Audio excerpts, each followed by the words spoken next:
Doni adalah seorang mahasiswa rantau yang tinggal di sebuah kos sederhana di pinggiran kota. Seperti anak kos pada umumnya, ia selalu mencari tempat makan yang murah, enak, dan mengenyangkan. Di dekat kampusnya ada satu warteg yang selalu ramai pengunjung. Namanya sederhana, Warteg Barokah. Meski harga makanan di warung lain terus naik, warteg ini tetap menjual makanan dengan harga yang tidak masuk akal murahnya. Awalnya, Doni tidak curiga, tapi semakin sering ia makan di sana, semakin banyak hal aneh yang ia sadari. Warteg ini tidak pernah kehabisan lauk, meskipun pelanggan datang silih berganti. Tidak ada tukang belanja yang terlihat keluar masuk. Bagaimana mereka bisa terus memiliki stok makanan? Setiap malam, ada seorang pria tua berpakaian lusuh yang selalu duduk di sudut warteg, menatap orang-orang yang makan dengan tatapan kosong. Suatu malam, ketika Doni datang lebih larut dari biasanya, ia menyadari sesuatu yang lebih aneh lagi. Ia melihat pria tua itu duduk di sudut seperti biasa. Tapi, ketika Doni menoleh ke arah kasir untuk membayar dan kembali menatap sudut ruangan, pria itu sudah menghilang begitu saja. Doni merinding. Bagaimana mungkin seseorang bisa menghilang dalam sekejap? Ia merasa ada sesuatu yang tidak beres dengan warteg ini. Tapi apa? Doni berusaha mengabaikan perasaan anehnya setelah melihat pria tua itu menghilang begitu saja. Ia berpikir mungkin hanya lelah atau salah lihat. Namun, kejadian-kejadian aneh justru semakin banyak. Suatu sore, ia kembali ke warteg bersama temannya, Rudy. Saat mereka makan, Doni memperhatikan kalau semua pelanggan makan dengan lahap dan seolah-olah ketagihan. Ada seorang bapak-bapak yang baru pertama kali datang, terlihat ragu-ragu mencicipi makanannya. Tapi setelah satu suap, ekspresinya berubah. Matanya melebar dan ia mulai melahap makanannya dengan sangat cepat, seakan-akan takut makanannya akan diambil orang lain. Doni dan Rudy saling pandang. "Gila, lapar banget tuh orang," bisik Rudy. Tapi Doni merasa ada yang tidak beres. Ia juga sadar setiap pelanggan yang datang selalu menghabiskan makanannya sampai bersih. Tak tersisa satu butir nasi pun di piring. Ketika mereka hendak pulang, Doni iseng mengintip ke dapur warteg. Pintu dapurnya terbuka sedikit, cukup untuk melihat ke dalam. Ia melihat seorang wanita tua, pemilik warteg, sedang berdiri di depan baskom besar yang dipenuhi daging mentah. Tapi ada sesuatu yang aneh. Wanita itu berbisik-bisik sambil mengaduk daging dengan tangannya. Doni memasang telinga. Makanlah lebih banyak agar mereka kembali lagi," katanya dengan suara pelan namun menyeramkan. Tiba-tiba wanita itu menoleh ke arah pintu dapur seakan menyadari ada yang mengintip. Doni buru-buru menarik Rudy pergi. Malam itu ia tidak bisa tidur. Kata-kata wanita itu terus terngiang di kepalanya. Siapa yang harus makan lebih banyak? Apa maksudnya? Dan yang lebih aneh lagi, besoknya pria tua misterius itu kembali duduk di sudut warteg seperti biasa. Namun kali ini, Doni merasa pria itu menatapnya. Doni semakin gelisah sejak kejadian malam itu. Pikirannya dipenuhi dengan pertanyaan, siapa pria tua di sudut warteg itu? Apa yang sebenarnya terjadi di dapur? Ia mencoba mengabaikannya, tapi rasa penasarannya semakin besar. Apalagi setiap kali ia melewati warteg itu, pria tua tersebut selalu ada, duduk di tempat yang sama, dengan ekspresi kosong yang menyeramkan. Hari itu, Doni memutuskan untuk mencari tahu lebih lanjut. Ia bertanya pada beberapa warga sekitar. Awalnya, mereka enggan berbicara, tapi setelah sedikit mendesak, seorang ibu tua akhirnya mau bercerita. "Kamu harus berhati-hati, Nak. Warteg itu sudah ada sejak lama, tapi tidak pernah tutup atau sepi," bisik si ibu dengan suara gemetar. Doni mengernyit. "Maksudnya, Bu?" Si ibu menatap sekelilingnya, memastikan tidak ada yang mendengar, lalu berbisik lebih pelan. Pemiliknya, Bu Ratmi, dulunya bukan siapa-siapa. Wartegnya hampir bangkrut. Tapi tiba-tiba, sejak suaminya menghilang bertahun-tahun lalu, wartegnya mendadak ramai dan makanannya selalu enak. Sejak saat itu, desus mulai beredar. Katanya dia melakukan pesugihan. Doni merinding. Pesugihan? Si ibu mengangguk. Mereka bilang suaminya bukan menghilang, tapi dijadikan tumbal. Doni terdiam. Hatinya berdebar kencang. Tiap beberapa waktu warteg itu butuh tumbal baru. Kalau tidak, usahanya akan hancur. Doni mulai menyadari sesuatu yang lebih mengerikan. Jangan-jangan pria tua yang selalu duduk di sudut itu adalah... Sebelum ia bisa menyelesaikan pikirannya, angin dingin berhembus kencang, seolah ada sesuatu yang mengawasinya. Doni menoleh ke arah warteg. Di sana, pria tua itu masih duduk di sudut, menatapnya lekat-lekat. Tapi kali ini, Doni bisa melihat jelas wajahnya. Dan itu bukan wajah manusia. Doni terpaku di tempatnya. Pria tua itu menatapnya dengan sorot, mata kosong. Tapi ada sesuatu yang tidak wajar. Kulit wajahnya tampak pucat, hampir transparan, seolah bukan milik manusia. Jantung Doni berdegup kencang. Apa itu benar-benar orang? Atau sesuatu yang lain? Rasa penasaran bercampur ketakutan membuatnya mengambil keputusan nekat. Ia harus kembali ke warteg itu malam ini. Diam-diam. Tengah malam di warteg barokah malam itu, Doni bersembunyi di seberang jalan, mengamati warteg yang sudah tampak sepi. Namun lampu di dapurnya masih menyala. Dengan hati-hati ia mendekat dan mengintip dari jendela dapur. Di dalam, Bu Ratmi, pemilik warteg, berdiri di depan sebuah baskom besar berisi potongan daging mentah. Ia berbicara dengan suara pelan, seperti sedang merapal mantra. Doni menajamkan pendengarannya. Makanlah, aku sudah memberimu tumbal. Berikan aku lebih banyak pelanggan, lebih banyak uang. Tiba-tiba sesuatu bergerak di dalam baskom. Doni menahan napas. Daging itu bergerak. Sekilas ia melihat sesuatu yang mirip dengan tangan manusia, dengan jari-jari yang menggeliat. Doni menutup mulutnya, menahan teriakan. Apa yang sebenarnya ia lihat? Apakah daging itu benar-benar manusia?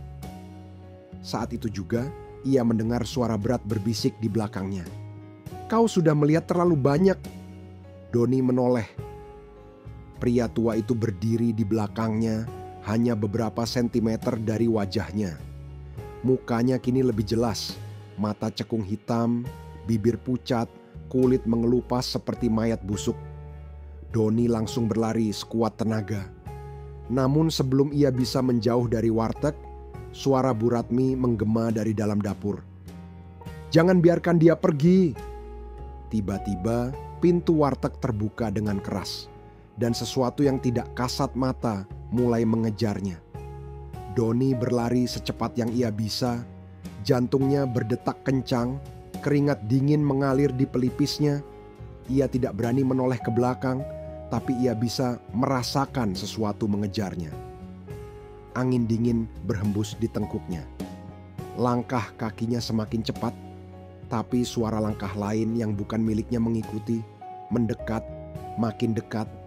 Jangan biarkan dia pergi. Suara Bu Ratmi menggema di telinganya. Seketika tubuh Doni terasa berat. Kakinya tiba-tiba lemas, seperti ada sesuatu yang menariknya ke bawah. Ia tersungkur di tengah jalan. Lututnya berdarah, tapi ia tak peduli. Ia mencoba bangkit, tapi tubuhnya seolah lumpuh. Saat itulah ia mendengar suara napas berat tepat di belakangnya. Perlahan dengan tubuh gemetar, ia menoleh. PRIA tua itu berdiri di belakangnya. Kini Doni bisa melihatnya lebih jelas. Matanya hitam legam, bibirnya pecah-pecah, dan kulit itu sudah mulai membusuk, meneteskan cairan hitam yang mengeluarkan bau menyengat. Makhluk itu mengulurkan tangannya yang kurus. Kuku-kukunya panjang dan tajam. "Kau harus menggantikan aku." Doni ingin berteriak, tapi suaranya tertahan di tenggorokan. Tiba-tiba, suara klakson mobil membuyarkan semuanya. "Tin!" Sebuah mobil hampir menabraknya. Doni tersentak dan langsung melompat ke tepi jalan. Ketika ia menoleh ke belakang, pria tua itu sudah menghilang. Namun, sesuatu yang lebih mengerikan menunggunya. Di seberang jalan, tepat di depan warteg, Bu Ratmi berdiri menatapnya dengan ekspresi marah. Ia menunjuk Doni. "Kau tidak akan bisa lari, nak." Tiba-tiba, tubuh Doni terasa lemas lagi. Pandangannya kabur, kepalanya pusing. Dalam hitungan detik, semuanya menjadi gelap. Doni terbangun dengan kepala yang berat. Pandangannya masih buram dan tubuhnya terasa lemas. Saat kesadarannya pulih, ia menyadari sesuatu yang mengerikan. Ia tidak berada di kamarnya. Ia berada di sebuah ruangan gelap dengan dinding yang lembab dan bau anyir yang menusuk hidung. Ketika ia mencoba bergerak, terdengar suara rantai beradu. Kedua tangannya diikat. Jantungnya berdegup kencang. Ia panik dan mencoba berteriak, tetapi mulutnya tersumpal kain. Di sekelilingnya, samar-samar ia bisa melihat beberapa baskom besar berisi daging mentah. Darah masih menetes dari daging itu, mengalir ke lantai yang penuh bercak hitam. Tiba-tiba, terdengar suara langkah kaki mendekat. Pintu terbuka dan sosok yang paling ia takutkan muncul di ambang pintu, Bu Ratmi. Wanita tua itu tersenyum dingin, menatap Doni seolah-olah ia adalah barang yang akan dikorbankan. "Akhirnya kau sadar, nak," ucapnya pelan. Doni menggelengkan kepala, matanya dipenuhi ketakutan. Ia berusaha berbicara, tetapi suaranya tertahan oleh kain yang menyumpal mulutnya. Bu Ratmi berjalan mendekat, mengelus kepala Doni seperti seorang ibu yang menenangkan anaknya. "Aku tahu kau pasti penasaran. Baiklah, biar aku ceritakan semuanya." Ia lalu duduk di bangku kayu, tepat di depan Doni, dan mulai berbicara. "Puluhan tahun lalu aku dan suamiku membuka warteg ini. Awalnya kami hidup susah. Pelanggan sedikit, utang menumpuk. Aku hampir putus asa, sampai akhirnya aku bertemu seseorang yang memberiku jalan keluar." Doni menelan ludah. "Seorang dukun memberitahuku tentang perjanjian ini. Jika aku memberi makan mereka dengan daging manusia, wartegku akan selalu ramai dan tak akan pernah kehabisan makanan. Dan suamiku..." Bu Ratmi tersenyum tipis, matanya berbinar dengan kegilaan. "Dialah tumbal pertamaku." Doni ingin muntah. Sejak saat itu, aku terus memberi mereka makan dan wartegku terus berkembang. Tapi setiap beberapa tahun, aku harus memberi mereka tumbal baru.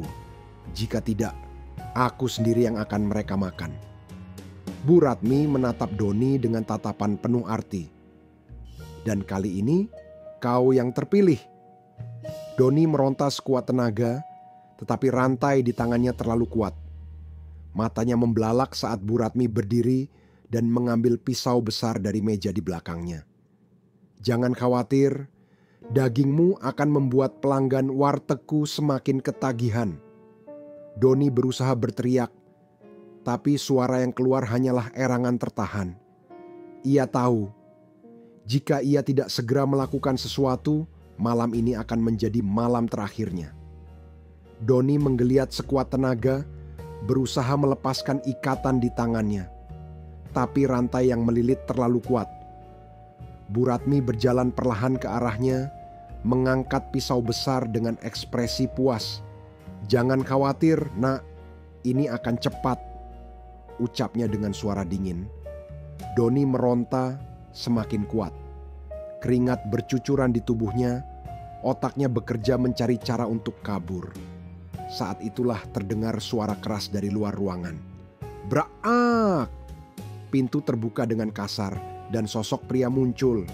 "Rudi! Doni!" teriaknya. Rudi langsung berlari ke arah Doni, sementara Bu Ratmi berbalik dengan ekspresi marah. "Kamu pikir bisa menyelamatkannya? Kesalahan besar," teriak Bu Ratmi. Ia merapal mantra dengan suara serak dan seketika udara di ruangan menjadi dingin.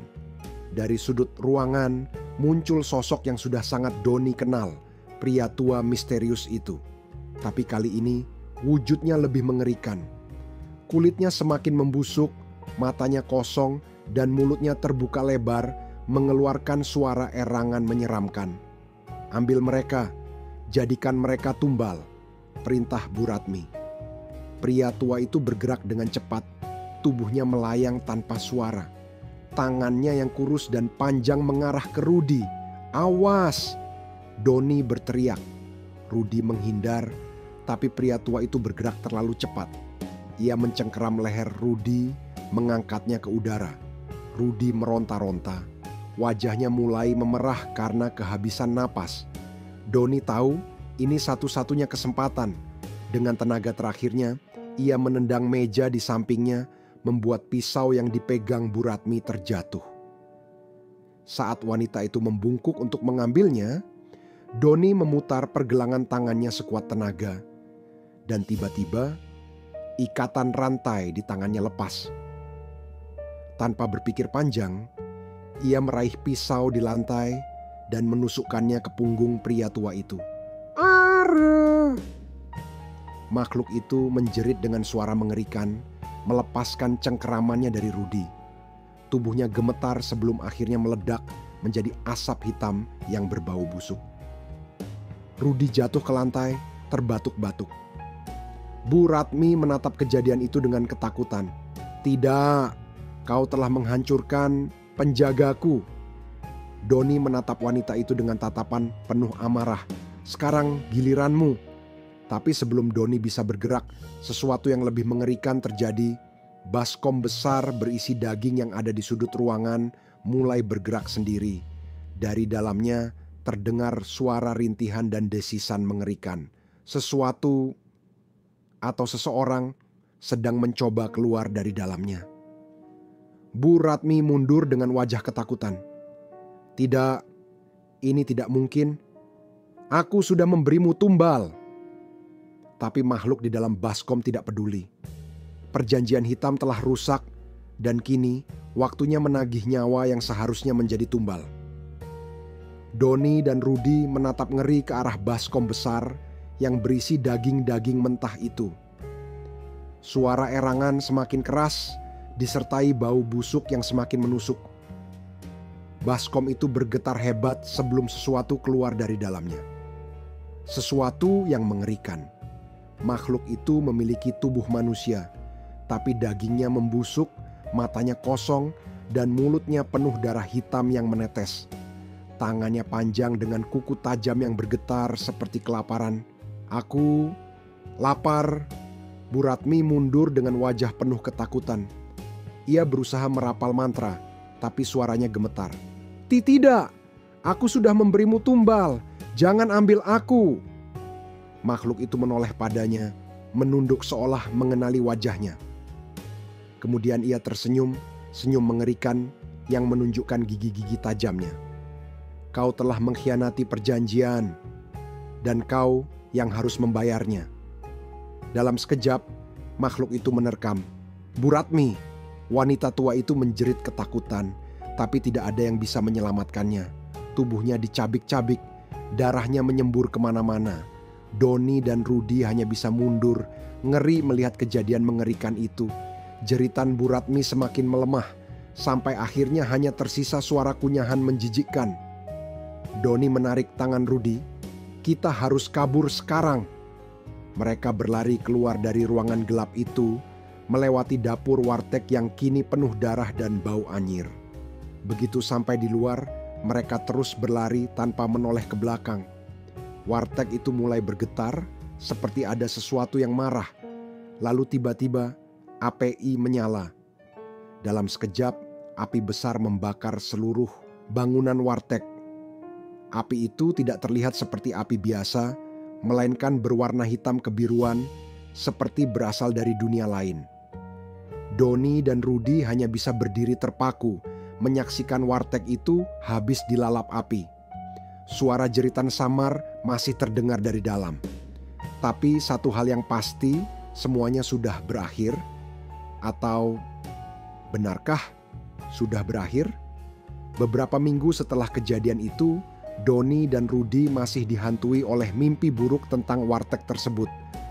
Mereka mencoba melupakan semuanya dan menjalani hidup seperti biasa. Namun, suatu malam, Doni melewati sebuah jalan lain yang agak jauh dari tempat tinggalnya. Di sana ia melihat sesuatu yang membuat darahnya membeku. Sebuah warteg baru berdiri dengan pelang bertuliskan, "Warteg Barokah, harga murah, dijamin ketagihan." Dan di sudut warteg itu, seorang pria tua duduk dengan ekspresi kosong, menatapnya lurus-lurus. Doni tidak bisa bergerak. Dari dalam warteg terdengar suara lembut seorang wanita. "Selamat datang. Mau makan apa, Nak?"